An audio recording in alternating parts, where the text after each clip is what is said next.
ক্বালা উরওয়াতু ওয়া সুয়াইবাতু মাওলাতু লিআবি লাহাবিন কানা আবু লাহাবিন আতাকাহা ফাআরদাআতিন নাবিয়্যা। সবাই পড়েন সাল্লাল্লাহু আলাইহি ওয়াসাল্লাম।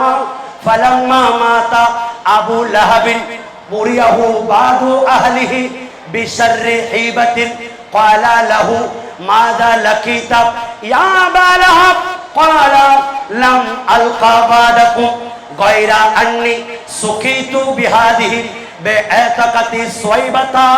আল্লাহর নবী রাহমাতুল লিল আলামিন ইমামুল আম্বিয়া সরওয়ারে কাওন মাকাব, কত বড় মায়া মোহাব্বত উম্মতের প্রতি। আল্লাহর নবীর ঈদ মিলাদুন নবী করা এটা কত বড় মাহাত্ম্যপূর্ণ। আবু লাহাব যে সারা জীবন আল্লাহর নবী রাহমাতুল লিল আলামিনকে কষ্ট দিয়েছে, এই কট্টর কাফির আল্লাহর 30 পারা কোরআনের মধ্যে একটা মাত্র সূরা আল্লাহ নাজিল করেছেন আবু লাহাব এবং তার স্ত্রী তার পরিবারের বিরুদ্ধে। নাউজুবিল্লাহ। পুরো সূরায় আল্লাহ বলছেন তাব্বাত ইয়াদা আবি লাহাব, ধ্বংস হোক আবু লাহাবের 2 হাত। আল্লাহ লানত দিয়েছে এমন একজন আবু লাহাব যার ব্যাপারে আল্লাহর কোরআন যার বিরুদ্ধে চলে গেছে, সে আবু লাহাব।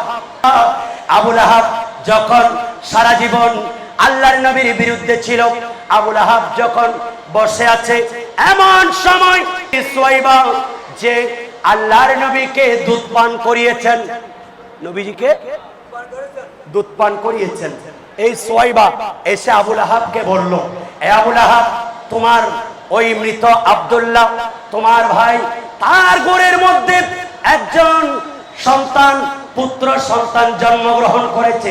এই সুসংবাদ দেওয়ার সাথে সাথে সুয়াইবাকে আবু লাহাব এভাবে ইশারা করলো, আমি তোমাকে আজকে থেকে আযাদ করে দিলাম।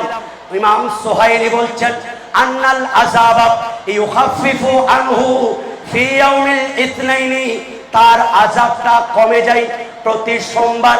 কারণ হচ্ছে সেই দিন আল্লাহর নবীর আগমন হয়েছে। আল্লাহু আকবার বলেন। রাসূলুল্লাহ সাল্লাল্লাহু আলাইহি সাল্লাম শুধুমাত্র একজন পুত্র সন্তান, আব্দুল্লাহর ঘরে একজন পুত্র সন্তান আগমন হওয়ার কারণে আল্লাহর নবী আগমনের জন্য শুধু সুয়াইবাকে একটু যখন ইশারা করে আযাদ করে দিলেন, আর আবু জেহেল তাকে জিজ্ঞেস করলেন, তার পরিবারের একজন স্বপ্নে দেখলো আবু লাহাব সারা জীবন নবীর বিরুদ্ধে ছিলে, এখন তোমার কি অবস্থা?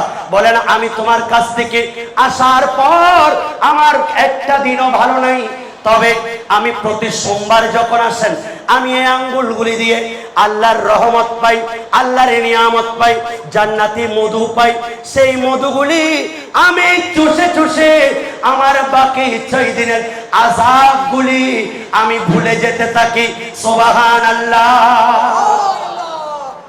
আচ্ছা, যদি কট্টর একজন কাফের আবু লাহাবের মতো যদি একজন কট্টর কাফের আমার নবীর আগমনের সুসংবাদ দিয়ে যদি এই নিয়ামত পাই, আমরা কি কম পাবো নাকি বেশি পাবো? কথা বলেন।